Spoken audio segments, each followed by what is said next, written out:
अन्धस्य ज्ञानाञ्जनशलाकया चक्षुरुन्मीलितं येन तस्मै श्रीगुरुवे नमः। सभी बंधुओं को मेरा प्रणाम और अभिनंदन।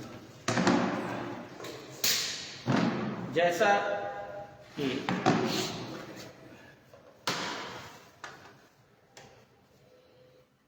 आप सभी बंधुओं ने बोला था कि कुछ वेदों में व्याधि रोग आदि का विचार और ज्योतिष के परिप्रेक्ष्य में लेते हुए होना चाहिए। तो उसी के संबंध में आज हम चर्चा करेंगे वेदांग में आयुर्विज्ञान।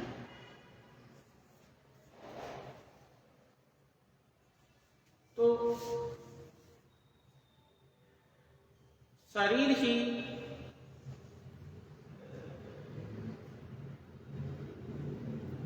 सभी धर्मों का मूल है और यह शरीर पंच भौतिक धातुओं का मंदिर है। तो इस मंदिर के यानी शरीर के मानसिक और शारीरिक रूप से स्वस्थ न होने पर हम धर्म अर्थ काम और मोक्ष की प्राप्ति कदापि नहीं कर सकते। इसीलिए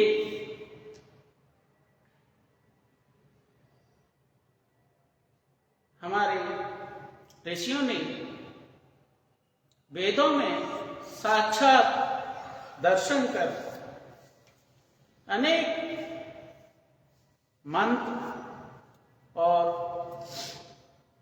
सुख हमें शरीर को स्वस्थ रखने के लिए प्रदान किए। जैसा कि ऋग्वेद में वर्णन है कि त्रिधातु सर्वहतं सुवस्पति, यह हमारा शरीर वात पित्त कफ त्रिधातुओं से निर्मित है और इसकी सुरक्षा के लिए व्याधियों से स्वस्थ रखने के लिए अनेकानेक मंत्र हमें प्रदान किए हैं। जैसा कि जो पंच भू तत्व हैं उनका वर्णन है।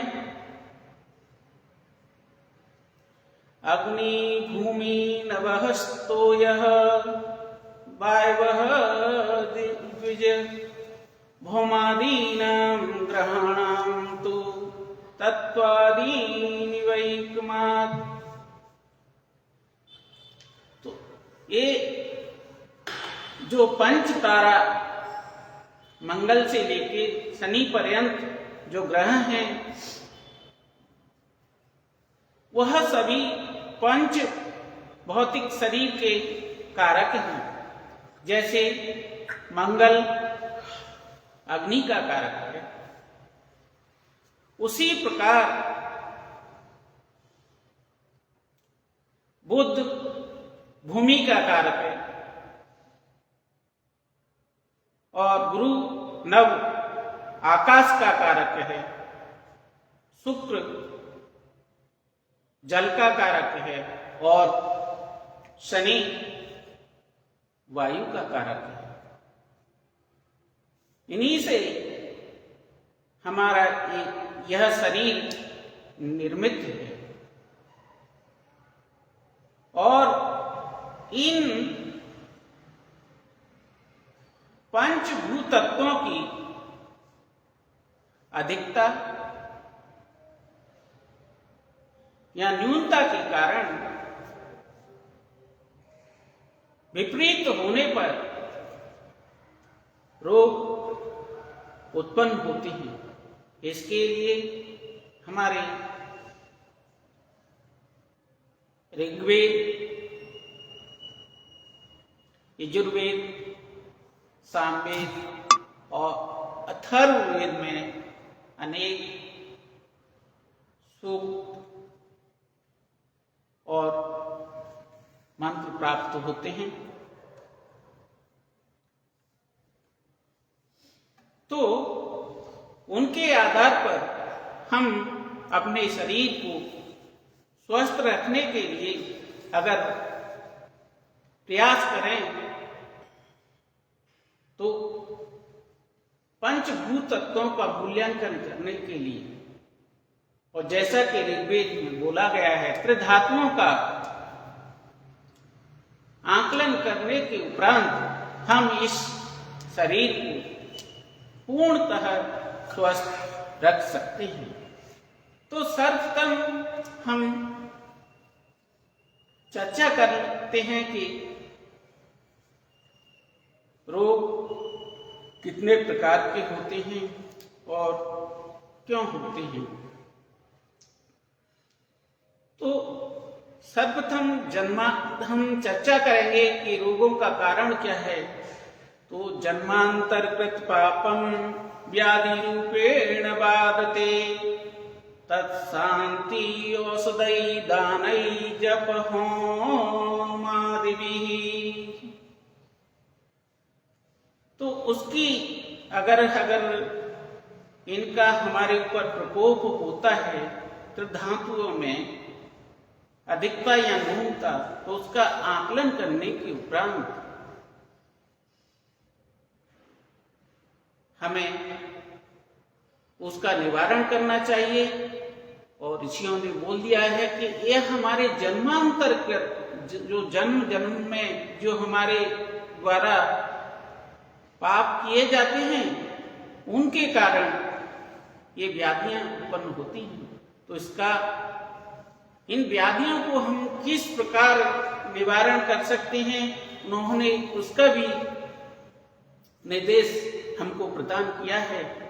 तो रोग उत्पत्ति के अनेक कारण उन्होंने ये पंचभूत तत्वों के आधार पर, त्रिधातुओं के आधार पर हमें प्रदान किए हैं। तो रोग सामान्यतः हम बात करें तो दो प्रकार के होते हैं, निज और आगंतुक। निज रोग भी दो प्रकार के होते हैं, शारीरिक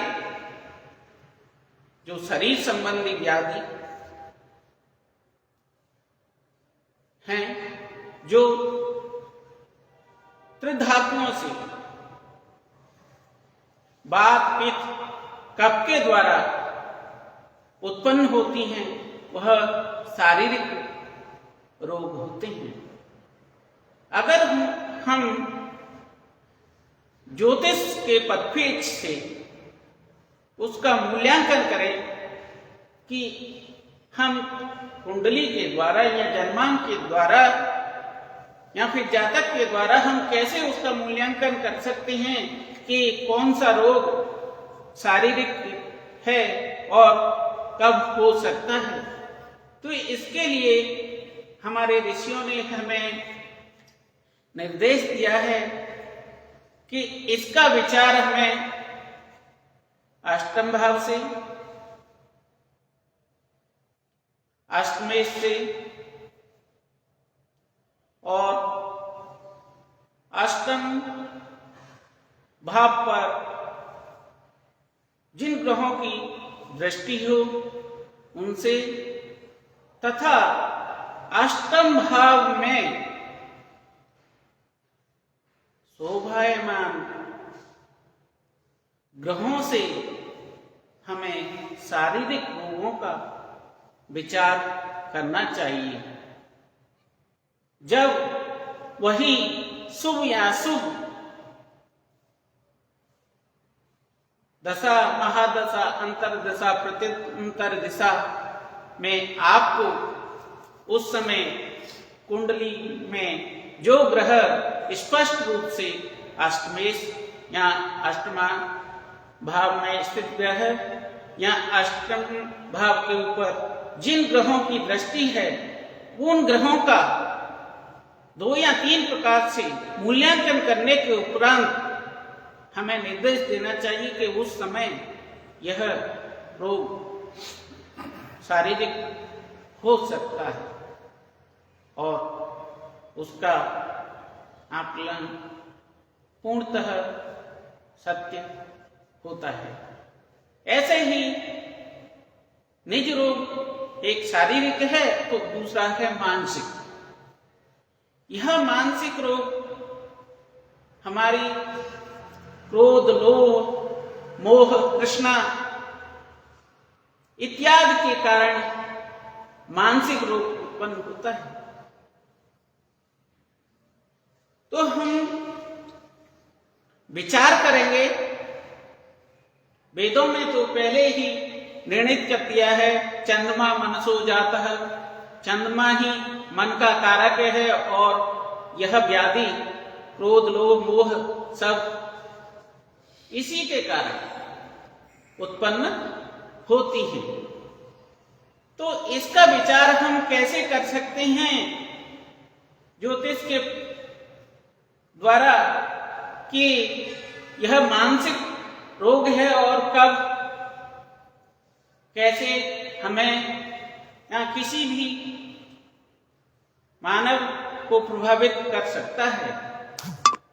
तो उसका निर्णय करने के लिए सर्वप्रथम हम पंचमाधिपति, पंचम भाव का जो अधिपति है और अष्टम भाव का जो अधिपति है, उसमें अगर परस्पर दृष्टि या संयोग या उन दोनों की, पंचम भाव के अधिपति की या अष्टम भाव के अधिपति की केंद्र में उपस्थिति हो, तो उस समय उन ग्रहों की दशा, महादशा, अंतरदिशा के अनुसार हम स्पष्ट रूप से आंकलन कर सकते हैं कि यह रोग उस समय होगा और हुआ है, तो इस कारण यह रोग है। और उसका निदान भी हम वेदों में निर्णित,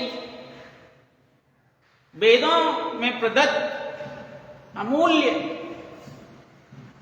मंत्र, सूक्त और औषधियों के द्वारा ही सदैव निजात पा सकते हैं। इसी प्रकार अब हम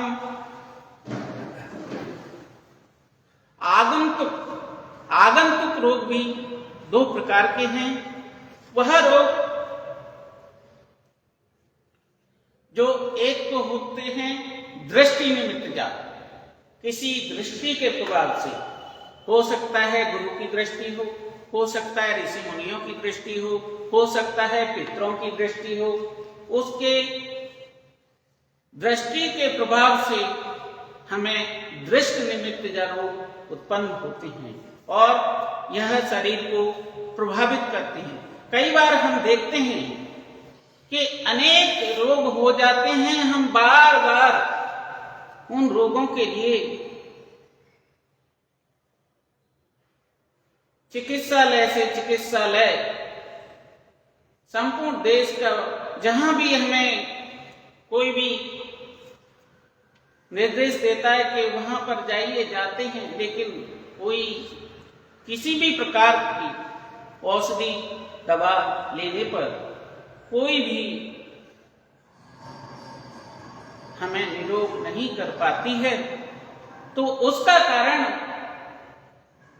हम अगर सप्तम देखेंगे, अपने कुंडली या जन्म नक्षत्रों के आधार पर विचार करेंगे, तो उसका पता लगाया जा सकता है। क्योंकि यह रोग षष्ठम भाव, षष्ठमेश या षष्ठम भाव पर जिन ग्रहों की दृष्टि है, उनके कारण ही ये रोग उत्पन्न होते हैं। अगर उस समय महादशा उन ग्रहों की है, अंतर प्रत्यंतर है, तो उस समय उनका मूल्यांकन करके अगर हम वेदोक्त उपायों से उनका निराकरण करें तो हम निरोग हो सकते हैं। लेकिन उसके लिए हमें श्रद्धा की आवश्यकता होगी, और यह आपकी कुंडली, आपका पंच भौतिक तत्व रूपी शरीर ही आपको निर्देश देने लगेगा। क्योंकि ये तो हमारे द्वारा पूर्व जन्म के जो पाप हैं उनके कारण हुआ है, तो उसमें कोई दवा, किसी वैद्य की चिकित्सा काम नहीं आएगी। क्यों? हो सकता है वो हमारे पितरों के द्वारा हो सकता है हमारी गुरु के दृष्टि के कारण हो सकता है हमारे ऋषि मुनियों के प्रति हमने दुराचरण किया हो तो उनके शाप के कारण हो। तो वह वेदोक्त जो उपाय हैं, सूक्त हैं, उन्हीं के द्वारा हम उनका समाधान कर सकते हैं। वेद कदापि नहीं निर्णय देता कि आप दवा मत लीजिए, लेकिन हमारे वेदों में निर्देश है कि उसका किस प्रकार, किन धातुओं के कारण रोग उत्पन्न है, उनका पता कीजिए। उनका मूल्यांकन करने के बाद ही हमें ये उपाय करना चाहिए। तो यहां हम दवा लेते हैं, तो इसके लिए उसके जो वेदोक्त सूक्त हैं, अगर उनका हम उन ग्रहोक्त सूक्तों का, मंत्रों का जप, दान इत्यादि करें तो शीघ्र लाभ होता है। और जो उनके द्वारा वेदोक्त जो औषधियां हैं, जो निराकरण है, वह भी हमें सामान्य रूप से एक प्रकार होता है।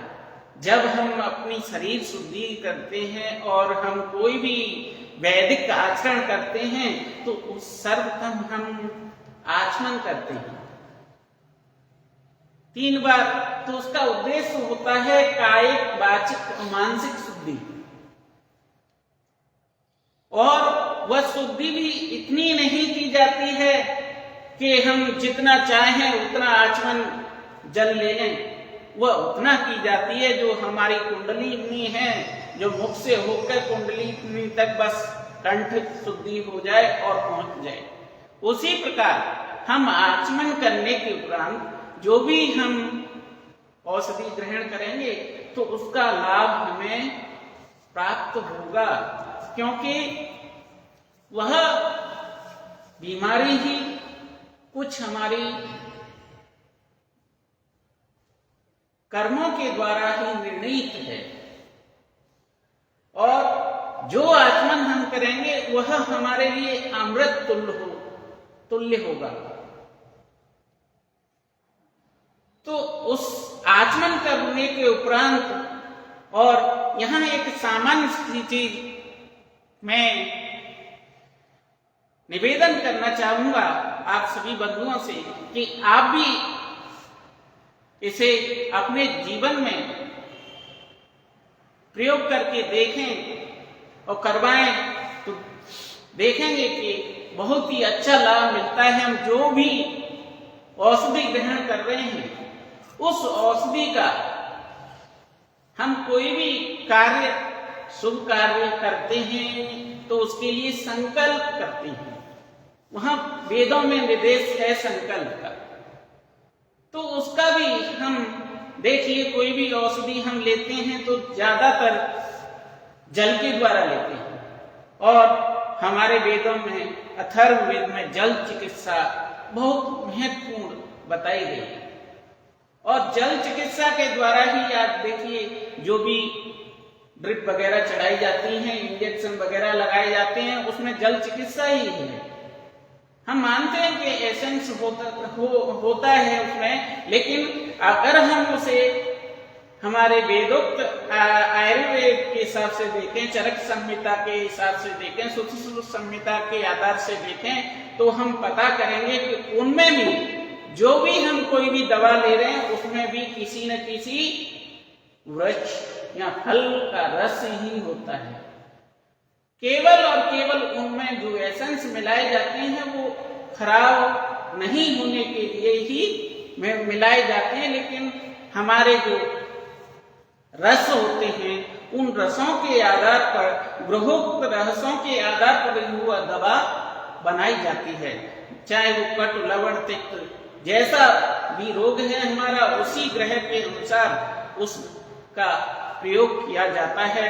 और चाहे हम कोई भी दवा तरल हो या गुलिका के रूप में, टैबलेट के रूप में हो, हम उसका निर्णय कर सकते हैं। तो उसको भी, जो भी हम ले रहे हैं, संकल्प के द्वारा लें, क्योंकि वेदों में ऐसा वर्णन मिलता है कि अगर हम जल के साथ संकल्प करते हैं तो जल के स्वामी वरुण देव हमारा, अगर जिसके लिए हम संकल्प कर रहे हैं उसकी प्राप्ति नहीं होती है, तो वह दोष वरुण देव को ही लगता है, क्योंकि जल का प्रतीक है, जल के देव हैं। तो उसी प्रकार अगर हम संकल्प लेकर उस दृष्ट निमित्त जो रोग हैं, उसकी दवा अगर हम लेते हैं वेदोक्त प्रकार से, तो आप देखेंगे कि आपको 100% लाभ दिखाई देने लगेगा। और कारण वही है कि हम यहाँ पूजा किसी देव विशेष की नहीं कर रहे हैं, हम अपने शरीर रूपी देवालय की पूजा कर रहे हैं। और इसमें भी हमारी एक आत्मा विराजमान है, जीवात्मा विराजमान है, वही जीव है, तो उसके लिए भी क्षमा रूपी संकल्प, आचमन इत्यादि की जरूरत होती है। क्योंकि जो हमारा प्रायश्चित कर्म है, जो वेदों के द्वारा प्रदत्त हमें ये क्रियाएं सामान्य रूप से दी हैं, तो उनका भी हमें प्रयोग करके देखना चाहिए। और देखेंगे तो मैं तो मानता हूं ये बहुत लाभ होता है। तो ऐसे अदृष्ट निमित्त या रोग होते हैं, तो इसी प्रकार दृष्ट निमित्त या रोग हुआ, और तो अदृष्ट निमित्त या रोग होते हैं अशुभ ग्रहों के प्रभाव से जो रोग होते हैं, वह अदृष्ट निमित्त या रोग होते हैं। उनका प्रभाव भी बहुत ही गंभीर दिखाई देता है। वह हमें बार बार सभी तरह से कमजोर कर देते हैं। तो उसका विचार हम कैसे कर सकते हैं कि यह रोग अदृष्ट निमित्त है? तो उसके लिए हम विचार करेंगे कि जो हमारा अष्टम अधिपति, अष्टम भाव और जो षष्ठ भाव है, उसमें किसी भी प्रकार का संयोग दृष्टि या उन भावों में स्थित ग्रह कैसे हैं और उनकी दशा महादशा कब है। तो अगर उनकी वहां पर स्थिति बनती है जब भी यह अदृष्ट निमित्तजा रोग होते हैं जो ग्रहों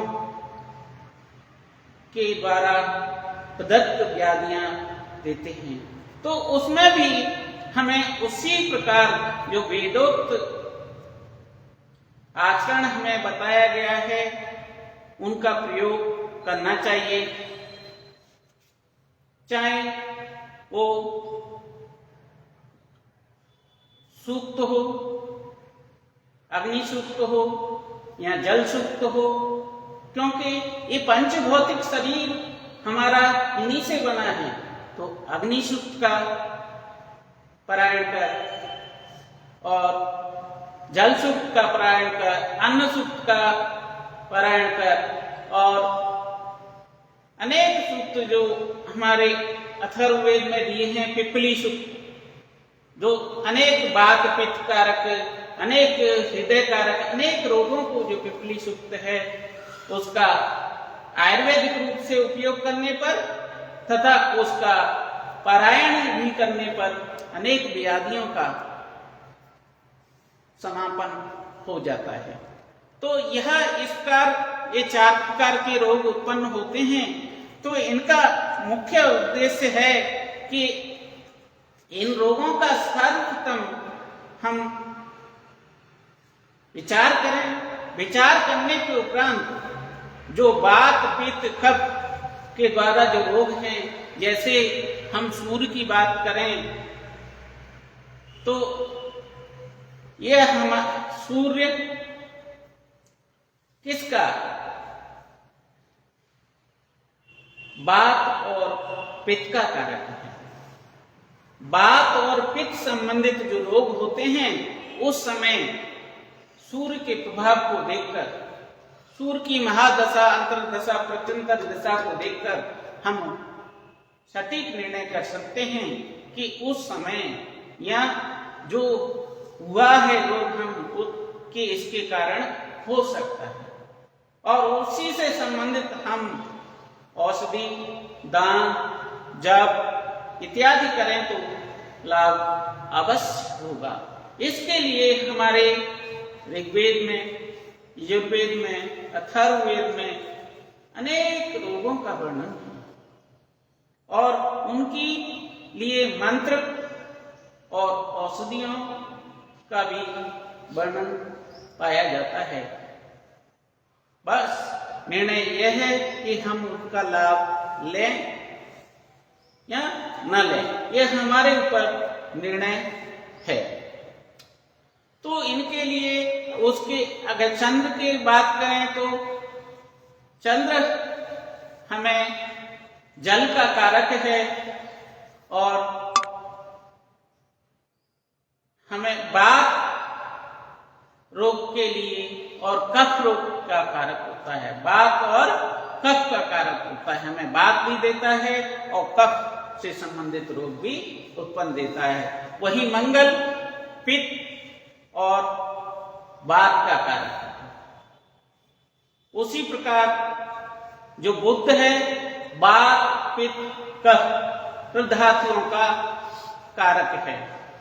इसी प्रकार जो शुक्र है वो भी वात और कफ का कारक है। शनि है वात और मुख्यतः वात का है, लेकिन वात और पित्त से संबंधित रोग देता है। तो इसी प्रकार ये हमारे रोगों के ग्रहों के आधार पर ये रोग होते हैं और उसके आकलन करने के लिए भी हमारे ऋषियों ने हमें मूल्य प्रदान किया है। क्योंकि देखिए जो ग्रहों का वर्णन कर दिया है कि हम कैसे पता लगा सकते हैं कि कैसा रोग होगा, तो उसके लिए है अस्थि रक्त तथा मज्जा त्वंग मेदो वीरमेव च स्नायुते धातव स्युः। तो इसके लिए हमें अस्थि से संबंधित रोग है, हड्डी विशेष से संबंधित रोग है, तो वो सूर्य के कारण होगा। और सूर्य की महादशा अंतर्दशा का जो हमें 4 प्रकार के रोग पड़े कि किस बात से हम विचार करना चाहिए, तो वहां पर अगर ये योग बनता है, संयोग बनता है, तो हमें उस समय पूर्व या रोग होने पर हम निर्णय कर सकते हैं और उससे संबंधित दवा या वेदोक्त जो अन्य विधि हैं, पारायण, सूक्त, मंत्र का जप, दान इत्यादि भी कर सकते हैं। तो उसके लिए भी यह हमारे लिए बहुत ही अमूल्य साबित होगा। उसी प्रकार जो मानसिक रोगों का कारक बताया गया है कि मानसिक रोग होते हैं, तो चंद्रमा पहले ही वेदों में निर्णित कर दिया है, जो मानसिक रोग हैं वो चंद्रमा के कारण होते हैं। और वो कैसे होते हैं? बात संबंधित होते हैं और कफ संबंधित होते हैं। चंद्रमा बात से भी संबंधित है और कफ से भी संबंधित है। तो इन रोगों से संबंधित है, तो चंद्रमा की उस समय दशा, महादशा, अंतर्दशा का आकलन करके हम निर्णय कर सकते हैं कि यह दवा हमारे लिए उपयुक्त रहेगी, और या फिर ये रस, जूस, वृक्ष दान जब आज हमारे लिए उपयुक्त रहेगा। इसी प्रकार अगर हम मंगल की बात करें, तो मंगल हमारे लिए जो हमारी मज्जा है उसका कारक है। तो इस प्रकार, और वहीं हम शनि की बात करें तो वह हमारी स्नायु, हड्डी, जो नस हैं उनका कारक है। तो कैसे हम विचार कर सकते हैं? तो वो सभी का प्रकार वही है। मान लीजिए शनि के कारण महादशा, अंतर्दशा या उस हमारे निज रोग या आगंतुक रोगों की जो निर्णय है उसके अनुसार अगर वो दशा है, तो हो सकता है कि शनि दे रहा है तो हमें वही बात से संबंधित और पेट से संबंधित रोग देगा, और हमें जो हमारी नसें हैं, जो गुंस हैं, उनसे ही संबंधित बीमारियां होगी। तो इस पर हम सभी ग्रहों का आकलन कर सकते हैं और हम अपने शरीर को पूर्णतः स्वस्थ रख सकते हैं। तो यह अनेक प्रकार के उपाय हमें हमारे ऋषियों ने हमें प्रदान किए हैं। आज के समय हम उसका विचार करें तो आपको चाहे हम आयुर्वेदिक दवा ले लें या होम्योपैथिक ले लें या फिर एलोपैथिक ले लें, लेकिन हम देखेंगे सभी में दवा वही हमारे जो रसों से संबंधित है, जो ग्रहोक्त रस हैं, जो हमारे वेदोक्त रस हैं, या वृक्ष हैं, पौधे हैं, जड़ी बूटियां, वही सभी हैं। उन्हीं से निर्मित दवा है, कोई अलग से कोई भी दवा नहीं है। हम निर्णय कर सकते हैं तो उसके अनुसार उसकी विधियां केवल अलग अलग है। उसकी विधियों में हमारे वेदों में चरक संहिता, सुश्रुत संहिता इत्यादि में बताया गया है कि पथ्य अपथ्य, पथ्य क्या है, क्या हमारे लिए उपयुक्त रहेगा, क्या अनुपयुक्त रहेगा, उसके अनुसार हमें वह उपाय करना चाहिए, तो हम शीघ्र लाभ ले सकते हैं। और वह लाभ जो वेदोक्त होगा वो हमेशा हमेशा के लिए उस रोग को समाप्त करने वाला होगा। और अगर हम और किसी भी प्रकार का ले रहे हैं तो वहां आपको सही होगा, लेकिन वह एक आपके लिए जीवन पर्यंत ऐसा हो जाएगा कि हम दिन प्रतिदिन उसके आदी बन जाएंगे, हम प्रतिदिन उसे लेते रहेंगे। तो ऐसे अनेक रोग हैं, लेकिन इसके लिए हमें यही ध्यान देना चाहिए कि जो हमारे वेदों के द्वारा जो निर्णीत हैं, चाहे वह धातुओं से संबंधित जो रोग होते हैं उसके अनुसार शांति, दान, जप, होम इत्यादि का सहारा अवश्य लेना चाहिए और निर्णय करना चाहिए कि ये रोग है क्या। अगर आपको दवा की जरूरत पड़ती है तो ले सकते हैं, इसमें कोई आपके लिए किसी भी प्रकार का ये नहीं है कि आप ना दवा नहीं लें, ले सकते हैं अपने शरीर के निरोग रहने के लिए, लेकिन हमें उसका पूर्णतः विचार करने के उपरांत ही यह सब लेना चाहिए, क्योंकि इस सब का कारण हमारे जो ग्रह हैं वही सब निर्णय देते हैं। तो ये ग्रहों के भावों का विचार करते हुए जो हमारे षड्बल, अष्टबल, जो हमारे दुर्बल हैं, क्या इन सभी का जो हमने चारों रोगों का विचार किया कि किस भाव से किसका विचार करते हैं, उनका विचार करते हुए ही अशुभ ग्रह या पाप ग्रह का और कब कैसे किस भाव में दृष्टि डालकर प्रभाव दे रहे हैं उनका विचार करते हुए ही इनका ग्रहों की अपनी स्थिति, बल, दृष्टि, योग के अनुसार हमें फल प्रदान कर रहे हैं या अशुभ फल प्रदान कर रहे हैं या कौन सा रोग दे रहे हैं, ठीक उसका निर्णय करते हुए अस्थि, रक्त, मज्जा और स्नायु इत्यादि से जो बल हमें दे रहे हैं, जो वेदों में निर्णीत धातु हैं, वात, पित्त, कफ, उसका निराकरण करने के बाद ही हमें दवा का उपयोग करना चाहिए, क्योंकि यह भी हमारे लिए एक अमूल्य है। जो वात, पित्त जो हमारे लिए हैं, वात, पित्त, कफ, उससे ही हमारा ये शरीर निर्णय है, क्योंकि इसमें भी हम देखेंगे कि चंद्रमा जल का कारक है और हमारा संपूर्ण जो शरीर है उसका कम से कम 72% तो पानी ही है। और उसके लिए अगर हम जल चिकित्सा जो वेदों में निर्णीत है उसका उपयोग करेंगे तो पाएंगे कि हाँ ये सही है। उसी प्रकार अन्य चिकित्सा, विशेष चिकित्सा, पिप्पली जो सूक्त है उसमें भी, उसके द्वारा भी हम अपने शरीर की शुद्धि या शरीर को निरोग रख सकते हैं। तो इसी प्रकार जो मेरा एक यही सामान्य रूप से विचार है कि हम जो भी निर्णय करें या जो भी करें, क्योंकि शरीर को स्वस्थ रखने के लिए ये जरूरी है, क्योंकि ये शरीर व्याधियों का मंदिर है और इस व्याधियों के मंदिर को जब तक मानसिक और शारीरिक रूप से स्वस्थ नहीं रख पाएंगे, जब तक हम कोई भी धार्मिक कर्म नहीं कर पाएंगे।